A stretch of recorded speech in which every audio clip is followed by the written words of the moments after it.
It's the Week 6 pre-show. Carson Fox for another edition of Fox on West Virginia Mountaineer Sports as our beloved Mountaineers of West Virginia University hit the road with a 2-3 overall record. 0-2 in Big 12 conference play at the number 23 ranked BYU Cougars, who are 4-0, 1-0 in Big 12 play from Lavelle Edwards Stadium in Provo, Utah.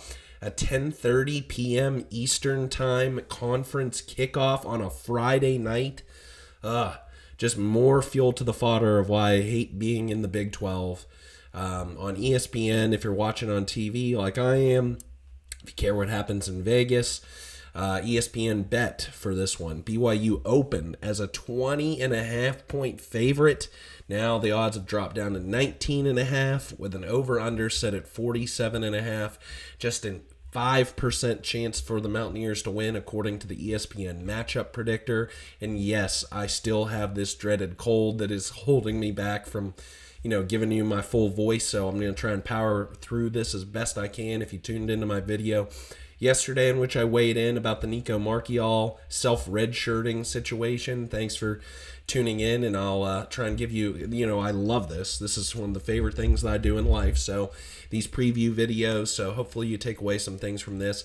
And of course, as always, we're going to talk about the matchup history, what's on the line for both teams, Mountaineers, Cougars, talk about weather and injury, what to watch for when West Virginia has the ball, what to watch for when BYU has the ball, 3 keys to victory, special teams breakdown, and get you out with a prediction. So matchup history, not a whole lot to talk about. West Virginia is 2-0 all time against BYU in 2 more recent matchups. 2016, we can recall this game in Landover, Maryland. At that point in time, the Washington Redskins Stadium. 35-32, West Virginia won the game. Fantastic contest that came down to the wire against a Taysom Hill and Jamal Williams-led team that combined just those 2 players for 515 freaking yards. While the West Virginia defense ate that day, recorded 4 turnovers forced amid a Skylar Howard 330-yard passing day. And then a contest I was at in 2023 in Morgantown, West Virginia romped the Cougars 37-7. It was Jake Retzloff's first start in place of Keaton Slovis at quarterback. West Virginia just smoked BYU.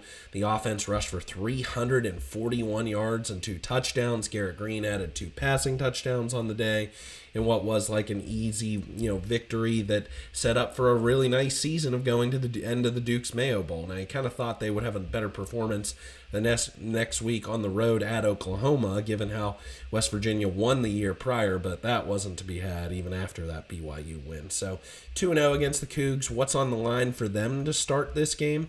As I break both down. So for BYU, I would say it's keeping up their reputation first and foremost as being one of the toughest places to play in the country. Over 60,000 fans, has more seats in it than Milan Puskar Stadium, so is the largest stadium in the Big 12, and they're just a new team. But a national brand because of their affiliation really with the LDS Church. In their last 40 games at Lavelle Edwards Stadium, BYU's 31-9. So very tough. I didn't really want to go too much further back than that because really what does that play an impact? But, a little over about 5 years worth of home games. So BYU for now, for 2025, wants to keep pace with Texas Tech, Iowa State, Arizona State, Utah, TCU, and Baylor among that top tier in the Big 12. And I know there's teams like Houston, Cincinnati, Kansas, even though they lost, on the outside kind of looking in, even though it might have better overall records or whatever for right now. But that's where BYU wants to stay right up along that top for as long as they possibly can for the season. As for West Virginia, as I said last week, West Virginia, I feel like has to steal one against an opponent that is on paper better than them. So whether that's this game, homecoming versus TCU, at Arizona State, or senior day versus Texas Tech, it has to take one of those games plus beat the teams it would currently be maybe 50-50-ish if ESPN was predicting the games at UCF, at Houston, and Colorado at home. But right now, West Virginia really just needs to focus on getting back to playing better overall football across all 3 phases. If it has any ambition of beating anybody for the rest of the year, let alone getting to a bowl game. So it's going into its first bye week next week. Things could get very, very interesting. And we don't know, we've already had Devontae Golden Nelson removed from the roster. Now Nico Marchiol redshirt. There's this injury situation going on with Jalen Henderson. So some things could get very interesting from a roster management standpoint going into this bye week at the halfway point after the game is concluded of this 2025 season. And if West Virginia is 2-4, it's starting quarterback, the starting quarterback's MIA, star running back's done for the season, number 2 wide receivers done for the season. I think some players only come to Jesus kind of meetings really need to be called with the players on the team. So weather alert, high of 77 dropping into a low of 50 with a 25% chance of rain. I don't think weather's going to play any sort of an impact on this game whatsoever. A picturesque night there, early October in Provo, Utah. So now the injury situation for West Virginia. So out for this contest, and this was according to these availability reports. Trying to keep track of them, I mean to tell you, is them new. I'm trying to get the hang of this. The fact that they're new and that they're coming out daily, and some people start out questionable, move to probable, or downgraded to out, something like this. So following the situation is most recently reported or produced. Out for this contest, we know Nico Marchiol and his situation. Jalen Henderson, out, question mark. Jaheim White, we know, done for the year with a knee. Jaden Bray, done for the year with a foot. Oren Singleton, he's on the report, is already being reported as out. Cooper Young, we've known, has been yet to play. His foot's in a boot on a scooter. Devin Grant, doubtful.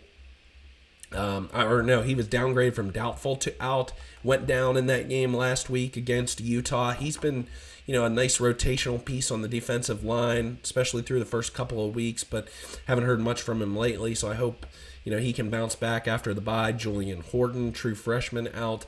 Questionable quarterback Max Brown. So with Marchiol, Henderson, Brown, West Virginia went from 5 quarterbacks really on its depth chart, or I guess you could say one or. So we're down to went from 5 quarterbacks down to Khalil Wilkins, Scotty Fox, and then Max Anderson, who's really destined for a redshirt season. So, man, how the tables can turn quickly in college football because of injuries and stuff like this. And this is just an anomaly of a year, I feel like. So probable, this was good news earlier in the day. Ty Edwards, probable. He's missed the last 2 weeks, as we've talked about, with that hip pointer. It'd be fantastic if West Virginia can have him for this contest because he gives you that big-bodied guy with enough speed. Gave you an awesome effort against Pitt a few weeks ago. Kimo Makaneole kind of upgraded from questionable to probable, so we'll have to see how he fits into the starting plans if he goes back to being in the starting rotation on the offensive line. And then Landon Livingston missed last week with a foot, not on the report. Neither is Sincere Bowers at running back with his concussion. So it sounds like both of those guys will be good enough to play if they're not making on the report. For BYU, 2 guys I want to make a note of for you listeners. Number 30, sophomore running back Sione Moa.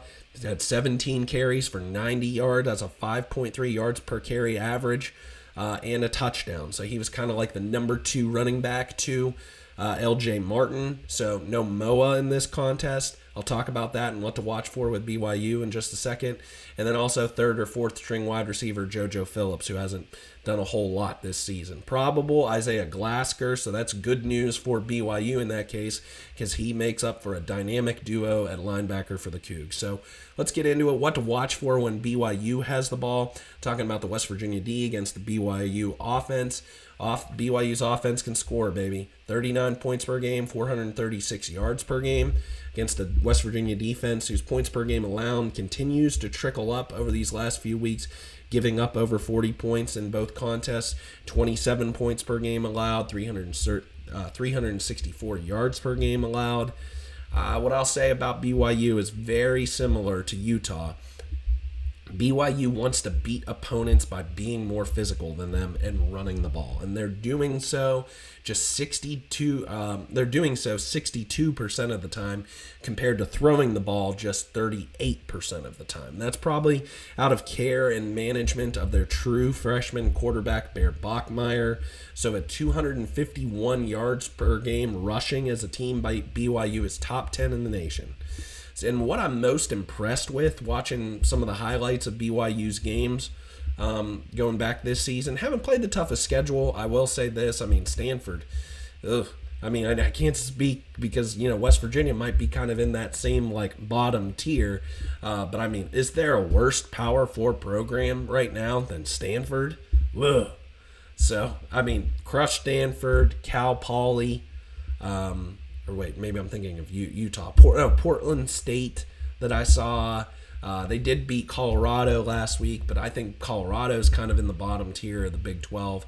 But besides the point there, what I'm most impressed with out of BYU in its offense is its misdirection plays. Reminds me a lot of what Texas likes to do under head coach Steve Sarkisian. I think this is kind of one of the evolutions of the RPO game that West Virginia, at times here and there under both Coach Holgerson and Neil Brown, now even into Rich Rodriguez, have kind of evolutionized to some nuances, since everybody kind of runs the same kind of offenses today.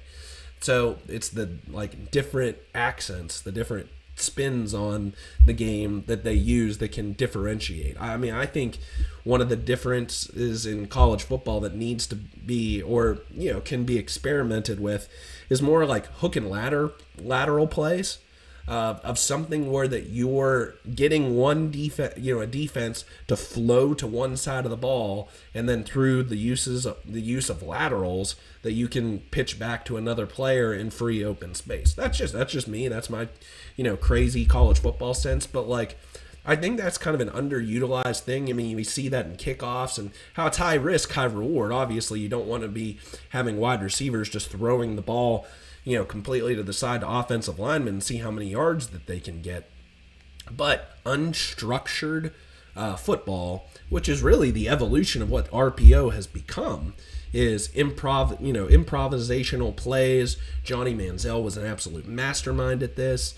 Jaden Daniels. I mean, that's the thing. When you have these dual threat quarterbacks who can just take off at will and have good speed, it's hard to defend. So, but, if you don't have the kind of talent to keep up when everybody's, kind of on, again, that was kind of the difference of programs like Oregon, West Virginia back in the early 2000s, is because the LSUs, the USCs, Texases, Alabamas were all still kind of running traditional pro style sets.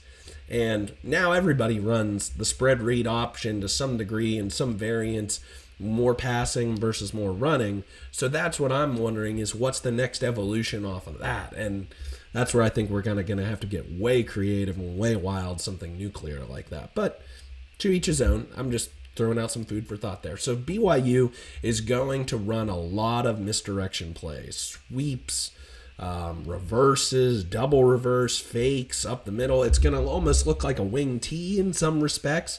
And with Moa now hurt, I think you're going to see more wide receivers get involved with rushing the ball, and they have some players who have already accumulated statistics that way. Because again, at home, you can incubate Bear Bachmeier. You don't have to you have a good enough offensive line. You have enough skill position players around him. This is what I'm always talk about. It's better to have a good offensive line first, then can kind of figure it out with the skill position players than the other way around. So they've done so far, and he'll have to prove it against better competition in the Big 12 as the rest of October into November happens. If they want to be up at the same kind of peg as Texas Tech and Iowa State as of right now. I even think Arizona State's better. But, man, because they are so physical and have so much talent on both sides of the ball, and, again, easier schedule, they can be competitive against anyone in this league for right now. So the player who I feel like is the straw that stirs the drink is junior running back, 6'2", 220, built like a brick shithouse, number 4, L.J. Martin. 24th in the nation with 400 yards rushing on the season with a rushing touchdown, 6 catches for 56 yards receiving. He already has 3 100-yard games this year, and he's pretty fresh with just 55 carries on the season. He kind of runs a little bit high, in my opinion, kind of like C.J. Donaldson, but like I said, built like a workhorse, can take hits, and also deliver them as well. So going to be hard to tackle, just like Ty Edwards is for the Mountaineers. So I hope he plays. So like I said, with Moa now hurt, I think they're going to look at options like Cody Hagan, Parker Kingston, or maybe younger running back options like Jovesa Demuni or Lucky Finau. Man, listen to some of these names on these BYU players. So let's talk about Bachmeier, number 47. So different kind of jersey number that you don't traditionally see. Transfer from Stanford in May, alongside his brother and fellow wide receiver Tiger Bachmeier. He was rated, a 3 or 4 star quarterback by different recruiting services out of Murrieta Valley High School in Murrieta, California. Was slated to really truly be the understudy to Jake Redsloff before his honor code violation and transfer over the summer. Then winning the job in August camp over McKay Hillstead and Trayson Bourget. Hasn't turned the ball over. That's probably the most impressive thing. How many true freshman quarterbacks after 4 games have yet to turn the ball over? Averaging just 15 completions per game for just 174 yards per game through the air, but has 6 touchdowns and 9 carries per game for 41 yards rushing with 4 touchdowns on the ground. So exclude the RMU game for a second. Bachmeier has had more touchdowns on the season than West Virginia has scored in its 4 games versus Ohio, Pitt, Kansas, and Utah. That gives me a frowny face. Ugh. What? So talk about their wide receivers. Number 2, redshirt senior Chase Roberts, 6'4", 210, big target, preseason all Big 12, 16 catches for 234 yards and 3 touchdowns. Coming off a 5 reception, 49-yard, and 2 touchdown performance last week against Colorado. Also got to watch their freaking tight end. It always seems like these Utah schools have giant tight ends. Number 20, redshirt senior tight end Carson Ryan, 6'4", 250. Second on the team with 192 receiving yards on 12 catches with 2 touchdowns. And then also number 11, redshirt junior Parker Kingston, second on the team with 14 receptions for 105 yards. So what I'll say, first and foremost, and this is a different take than what I've had over these last 5 weeks, West Virginia has to right the missed coverage assignments. That's something when I watched back that Utah game, they gave up 290 yards through the air to Utah last week. So not as bad as the 2024 West Virginia defense, don't get me wrong, but still this defense is better than that. I think manning up on the tight ends and running backs, especially on play action plays, either behind the line of scrimmage or just beyond it. So that's like those short nickel and dime kind of plays just really killed West Virginia last week against Devin Dampier.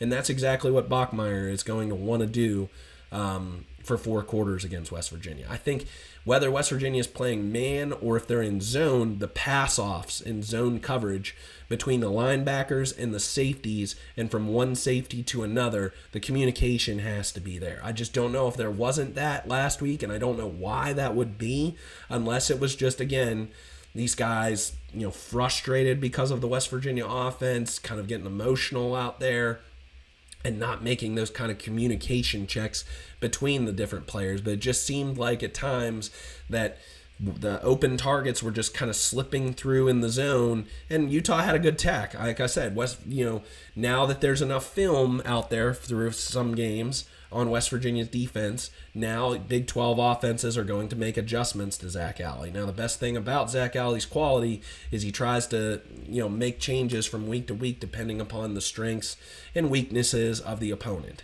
So I think West Virginia needs to get back to what it was, before entering Big 12 play. There's been 0 sacks the last 2 games. There's been only 1 turnover forced, and that was really kind of just a freak play by Devin Dampier. I'm not going to take anything away from Nick Taylor on his interception, but I'm just saying, West Virginia needs to do more than that, over the course of 2 games. So got to get after the quarterback, got to create more, pressure opportunities. But also, missed tackles. I think I was listening to the Three Guys Before the Game podcast, and they were saying how Allie had said at his press conference that they use a consulting firm, and Allie said that the consulting firm for this said West Virginia had 34 missed tackles in that Utah game. Oh my gosh. There's no way. There's no way if you're going full throttle, have your heart and soul out there in that. I mean, Utah's good, but they're not that good. BYU at home, they will embarrass you if you let them. No doubt about it. I mean, they're nice. They'll offer you milk and cookies in the crowd and everything. They are kind and generous, but my goodness, they will take heads. So, I mean, West Virginia beat them 37-7 2 years ago. And I know a lot of these names on this team were on that team 2 years ago. So they will probably want some revenge at some point in time in there. Utah could have scored more. Don't get me wrong. They could have definitely scored more on West Virginia. It's just they weren't at home. Coach Whittingham is an admirable guy. I think just way too many first downs were allowed on the ground, setting up either third down and short because they gained so much on first and second down, and then they just killed West Virginia on third down. That's Utah. You just can't have a repeat of that kind of defensive performance, or BYU will do kind of the same thing that Utah did against you. I don't think BYU has as good of an offense as Utah, but I mean, that's just my opinion in analysis of this season so far. I like what I've seen more out of Utah than I have of BYU, but they got the backs, they got the receivers, and if the quarterback can just, make easy throws out there, they will embarrass you. So my biggest question mark is, will the defense show grit if the offense sputters in neutral in the first half like last week, or will it just want to mail it in entirely and get to the bye week? I hate that we've gotten to this point and have to start questioning motivation and all of that jazz, but man, it just seems like things have really changed on a dime in these last couple of weeks since the Pitt game. So life comes at you fast in college football. They're coming on a short freaking week, y'all. They had to travel today. That's, still a long flight. Second longest, I think, of travel. It's so stupid. It's so freaking stupid that we can't just do an easy swap. Cal and Stanford go to the Big 12. West Virginia and Cincinnati, or I don't care, UCF UCF instead of Cincinnati. Go to the ACC, and that's like that's the way we can put college football somewhat relatively back together. But the ACC's, elitist academicism, whatever. But that's it. So short week, distant travel, planning on on a Friday night. It's just like all these different ancillary things around this game just kind of set up for like an do I as a fan really want to stay up past midnight on Friday night, into the wee hours of Saturday morning, or kick my, Saturday off, maybe record this game and then watch it later. So I'm still kind of debating on that one. So let's talk about when West Virginia has the ball. WVU's offense versus BYU's defense. West Virginia scoring now just 22 points per game on offense, 396 yards per game. We know that those stats are still inflated because of the RMU game week 1. BYU's defense, 9 points per game allowed, 227 yards per game allowed. What do you know? A multiple 4-2-5 scheme under third-year defensive coordinator Jay Hill. Those numbers for BYU, that's good for 4th best scoring defense and the 7th best total defense nationally. Now, it's like I said, it's helped that BYU's had an incredibly favorable schedule. Portland State, Stanford, East Carolina, and Colorado. But still, incredibly impressive numbers considering what BYU lost in graduation from 2024 and the transfer portal. BYU's going to be fast to swarm to the ball. Excuse me. Number 17, redshirt senior linebacker Jack Kelly. And then Isaiah Glasgow, who I mentioned in the injury report, if he plays, tied for 7th and tied for 25th nationally with 6.5 and 5.5 tackles for loss, respectively. And you got to watch for number 0, redshirt junior cornerback Evan Johnson. 1 second. Got this tickle in my throat. I just can't break, y'all. Oh, man. Pray for me. Got to beat this cold. So, Evan Johnson, 2 picks in that East Carolina game 2 weeks ago for a defensive unit that has 5 on the year so far. After giving up back-to-back touchdowns to start off the game last week at Colorado, the BYU defense really settled in, holding down Buffalo quarterback Caden Salter to 119 yards passing and a touchdown on 11 completions with an interception and 3 sacks taken. And Salter only had 49 yards rushing on 17 carries, but did have a touchdown. So, what to watch for West Virginia? This is the first career start for redshirt freshman quarterback Khalil Wilkins, 6'3", 195. Wanted to talk about his backstory because kind of almost a little bit I feel like the forgotten quarterback of the room. May be like, oh yeah, or if you're a hardcore fan like me, you kind of remember this story. So 3-star recruit out of Washington, D.C., Riverdale Baptist High School, formerly Wise, and then prior to that, as a junior at Theodore Roosevelt High School, Wilkins passed for 3,100 yards and 21 touchdowns while rushing for 405 and leading Teddy Roosevelt to the D.C. Athletic Association Class AA title after his junior year. So summer of 2023, while most West Virginia fans and kind of recruiting junkies, which I kind of consider myself, not so as much now as I was years ago, especially in high school, but most thought 3 to 4-star quarterback recruit Samaj Jones out of Pennsylvania's 6A powerhouse program, St. Joseph's Prep, would be the Mountaineers' class of 2024 quarterback commit. Jones flirted around with too many other programs, Penn State, Oklahoma, for the previous coaching staff's liking, so they moved on to evaluating Wilkins at one of their on-campus recruiting summer camps, and the match was made in heaven, as they like to say. Wilkins committed. Jones ended up signing with Cincinnati. He's still there. Now Wilkins redshirted last year behind Garrett Green and Nico Marchiol, but it's his turn now. 16 rushes in 3 games for 106 yards, 3 for 6 passing for 63 yards and a touchdown. He had that last week against Utah. So what beyond the quarterback, who's starting at running back?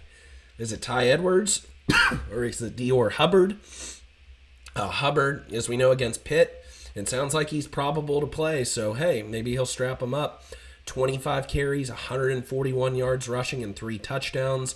And Hubbard against Kansas and Utah, 13 carries for 77 yards and a touchdown. So a nice little dynamic duo. Kind of thought this was the combo coming out of August camp when, no, not August camp. I'm sorry about that, but because you would have Jaheim White at that point in time. But when Jalen Knighton was out, you would think maybe Dior Hubbard would be running back too, maybe Ty Edwards, so involved with Jaheim White. So, but now with White down for that season-ending injury, this might be the dynamic duo at running back moving forward now with a freshman quarterback. So, may we also see some changes to the offensive line. Malik Agbo came in and did really well in the later stages of the game against Utah. Maybe he'll get the start at right tackle. We'll see. Donovan Haslam keeps getting mentioned by Rich Rodriguez in his press conferences and coaching show at right guard.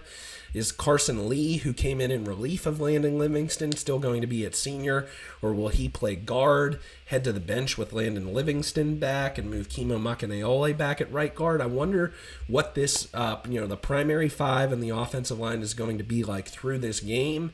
And then if they lose this game, go 2-4 into the bye week, you have 2 weeks to prep, tinker with things, and maybe get some younger guys involved who are going to have eligibility for 2026 and beyond. But we'll see after this game. So all the little things that you take for granted out of an experienced veteran team now become first and foremost on your watch list. So how is Wilkins receiving and repeating the play calls in the huddle or at the line, the snap count, the quarterback center exchange? But then is he calling out changes in the protection or is the offensive line? That's going to be key against an aggressive BYU front 7. Make good reads on the quarterback, running back option, run game, all these little nuances. Again, you got to put at the forefront and priority because you're going to have 68,000 completely sober but high off Diet Coke and cookies and milk, crazy Mormon, BYU fans out there, and predominantly of them students and just, younger fans. So they're going to be loud. They're going to be after West Virginia. Again, the time, I feel like 18 to 22-year-olds can play. It doesn't matter. 9 in the morning or 9 at night, doesn't matter. 1 in the morning or 1 in the afternoon. It's the altitude. Like 4,500, 4,700 feet, whatever Provo, Utah is. I've been at that before, and I'm telling you, like I've walked up some stairs and felt like I was going to have a stroke, y'all. So maybe they got it better than I do. They, get there, they go through practice, warm-ups and everything. Like, it's not so bad, you can adjust. But I mean, like, heck, there's a reason, like, Ryan Clark, who had sickle cell anemia, wasn't able to play in Denver against the Broncos. So not saying we have any of those kind of situations on our hand, but I'm just saying playing at that altitude is a different element than what it is playing in Morgantown. I mean, you can't really know what I'm talking about unless I've experienced it, but that's what I mean to say. So really, the other thing is going to differentiate whether I feel like West Virginia can score points and at least compete in this game is if Wilkins can throw. That's really the difference, because I watched Caden Salter and the Colorado offensive line. They can do all of the things Wilkins and the West Virginia offense can do, and probably even better at this point in time than what West Virginia has at this point in time. And they were at home, and they still lost to BYU. So I think, yes, use tempo. Yes, let's attack using the spread read option run. This is exactly what Rodriguez and his staff are trying to work up to. So it's not like, if you got a Camaro, hit the NOS and go. Full gear, full throttle, let's go. You can't just slow it down, I guess, to compensate for your defense. But, does that win games? That's the difference. That's the difference at the point in time that we're at in this season. If we're talking about more game experience, I feel like, than actually competing to try and win games. But maybe I'm wrong. I think you have to put it up in the air in this contest. Let Cam Vaughn try and fight. He's your best vertical threat throw so far. I think the hits and misses that Wilkins, or if Scotty Fox comes in the game, throws downfield to Cam Vaughn, if they're hits, completions versus incompletions, will determine, how competitive West Virginia is in this game and at least score points. Can they score more than 14? That's kind of the key, I feel like, at this point in time after seeing the last couple of weeks. So special teams, kind of a little bit interesting this week. Not the juiciest, but somewhat. Mainly because of West Virginia trying to hold up their end of the bargain. So Cade Hensley, redshirt senior kicker, 4 for 5 on the season, 14 for 14 extra points. Redshirt senior Will Farron for BYU. He's a transfer from Boise State, 9 of 10 on the season, with a long of 56 and 17 for 17. So BYU's got a good one.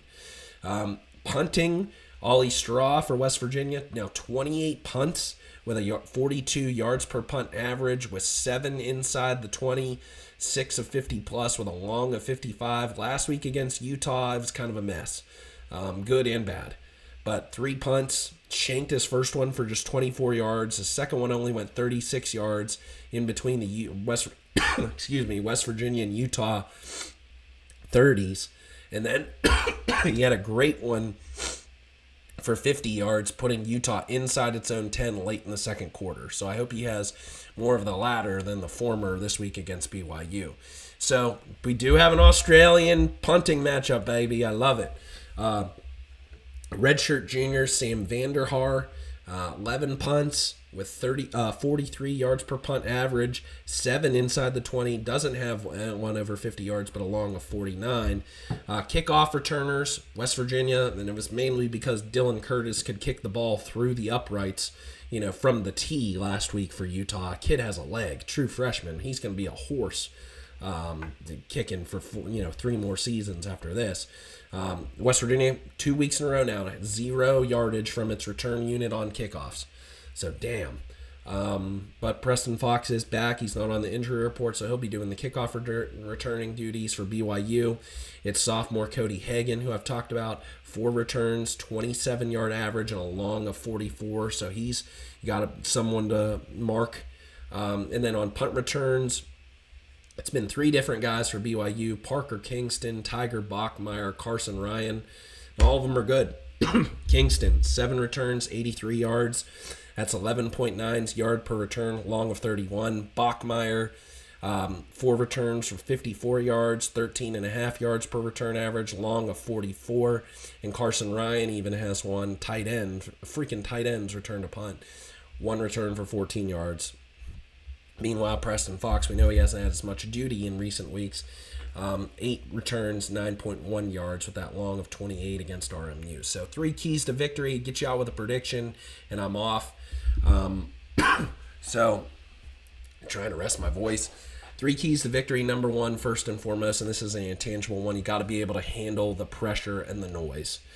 Got to do something early, I feel like, to knock the crowd down a peg. I watched that game last week between Penn State and Oregon, and while Penn State was still pretty into it the entire game, it didn't overcome Oregon at any point in time.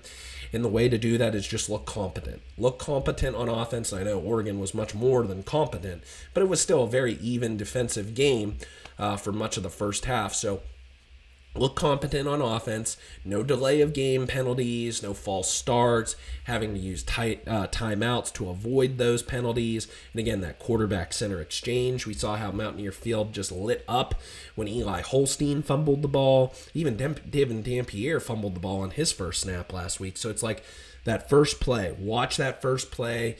Get acclimated. Again, elevation, the crowd noise, all of that jazz. Can't give up any big plays for touchdowns, especially in kickoffs, like we saw against Kansas a couple of weeks ago. So just look competent. I feel like you got to be able to handle that. Don't let this, this in BYU feeds off their crowd. They truly do. It gives them life out there. So if you let them, they will, they'll take that, and then that's what they'll be able to do is do big plays against you with those crazy misdirection plays. So got to move the ball through the air. Point number 2 of my 3 keys to victory. But, man, it's tough. BYU 8th in the country, holding opponents to 76 yards per game on the ground, while their pass defense is still 14th at 151 yards per game. So if this turns into a 3-and-out, 5-and-out fest in which you're burning 1 to 2 minutes of clock and putting your defense back out onto the field, you've seen how that works out, in the opponent's favor away from home. So, Cam Vaughn, Rodney Gallagher, Grayson Barnes, and any number of different guys who have broken off some big plays, like Justin Smith-Brown, for example, or maybe Jeff Weimer finally gets a ball thrown to him on a deep route in a general territory where a ball can be caught. So you don't, I feel like, have a bad quartet of receiving options at West Virginia. It's just somebody needs to, step out. And the way to step up, and the way to do so is have competent quarterback play. Put the ball up there, like we saw Nico Marchiol do week 1 against RMU. I know it was the RMU, but that was a really good ball. Just got to be accurate with your passes. And I just wonder, though, how much is Rich Rodriguez going to do that with a true, a redshirt freshman quarterback on the road, 68,000 crazy fans at BYU? Will he, let Wilkins throw like that, take some shots? I don't know. But I saw Geno Smith do that in 2008 as a true freshman. Or was it, 2009 at Auburn, and he looked like a gunslinger. It was like, this cat's got something. He's going to be our 2010 starter. Did Geno throw a pick at the end of that Auburn game? Yes. But, man, he looked really good right before that play. So, that's what I mean to say. There's nothing out there. You're playing with house money. You're almost a 3-touchdown dog. Nobody expects you to win, so go out there, play fresh, play loose, and hopefully have some fun with it and hit a big play, maybe multiple big plays, and that's what gives you a chance to victory if you hit those big plays. I think through the air, because I don't think you're going to be able to run on these guys for big plays, but maybe successionally throughout the game. So that's going to be the difference. And then can your pass rush force Bachmeyer, so flip the coin on the other side, put the cards in the opponents, force them to have forced errors. Can your pass rush force Bachmeyer into making a mistake or two? Like I said, hasn't turned the ball over yet. So is this one of those games? It's like, West Virginia's coming in like that. Maybe this kid gets on his high horse just a little bit, like feeling really good after going into Colorado and knocking off Deion Sanders' team. Like, maybe they underestimate West Virginia. Maybe the West Virginia defense stands on its head, comes to play. We've seen how aggressive they've been in the secondary and forcing some interceptions. So maybe they can force Bachmeier into making just an errant pass or two, and that can be the difference in the game. Kind of like how Brendan Sorsby played last year for Cincinnati against West Virginia. I think that's kind of the mold. When I was looking at this matchup, again, over the summer, so very out of context for what we've seen over the last month or so of West Virginia. But I thought that's what, when the news broke about Retzloff leaving Utah, or leaving BYU. I keep doing that. I just thought, okay, West Virginia has a chance now. If West Virginia's defense plays as well as I thought it could, and so far, yes, I've seen these flashes, especially through the first 3 weeks. West Virginia has put the investment into the defensive side of the ball, and they're paying off in some certain respects. Is that, okay, if they can be swarming to the ball, get after Bachmeier, again, force him into turnovers, things he doesn't want to do, and makes those kind of freshman mistakes, then West Virginia, I think, can kind of win this game close, maybe in the 20s. So he's looked a little bit better, though, than what I've expected. Again, BYU's made it pretty easy for him. His skill position players are getting yards after the catch, and just making his numbers look a little more inflated, and not having to do too many tough things because of really good line play. So with that, I'm going to go to the predictions, and I'm going to call on my good friend, the West Virginia Swami. Swami, are you feeling any better about the Mountaineers' chances after what you saw last week against Utah? Well, he thinks though he's whispered this to me and saying that he thinks that it can be more interesting. If you can't be great, at least be freaking interesting. So with that, I think we're going to see some plays out there where we're like, ooh, okay. Like what you see out of Khalil Wilkins, again, making some change-ups to the offensive line, get Ty Edwards back, get him involved in combination with Dior Hubbard. So I'm going to think that this one's going to be closer. I saw this stat from Ear Beard just a little bit ago on Twitter, and it said that West Virginia, Rich Rodriguez coach teams have never lost by 3 times in a row by 30-plus points. So I don't know if this makes me feel any much better about going with this score, but I don't think West Virginia is necessarily going to get blown out if West Virginia's defense comes to play. If it gives it its effort and West Virginia's offense starts to get some things chugging, turn those gears, get the wheels moving, I think that will complementarily, if that's a word, help out the defense and motivate them to go out there and play. And it just takes a couple big plays, a couple turnovers, and that can be the difference in a win or a very close loss. So, prediction, I'm going to say BYU 34, West Virginia 17.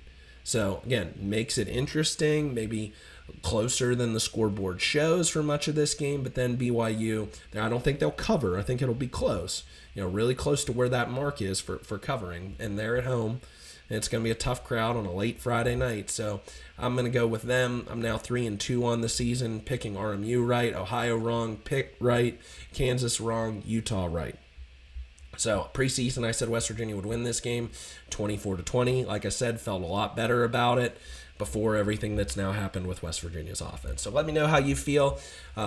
Leave your comments here on YouTube, how you feeling about it, what good, bad, or indifferent. If you've liked this video and my breakdown despite my voice, I know I was squeaking a ton through that Nico Marchiol video, listening back to it, so I know my voice isn't the most easy on the ears right now while I have this cold, but I appreciate you tuning in, so please like it so more Mountaineer fans can see it on YouTube, and I'd love to have you a subscriber to my channel and listen to all these crazy ideas that I have about West Virginia athletics. So tell your friends, tell your family, tell your dog that I do this each and every week and have a lot of fun doing it. I'll be back probably on Sunday. I'm not going to do anything Saturday, even though I like to give 24 hours a grace period after games. So I'll talk about this game, I feel like, on Sunday, or maybe I'll record Saturday to post Sunday. We'll see how the weekend goes. Tell you thanks for doing all that. Hail West Virginia. I hope they can go out there and put on a good show. Spot the ball, baby. Let's go.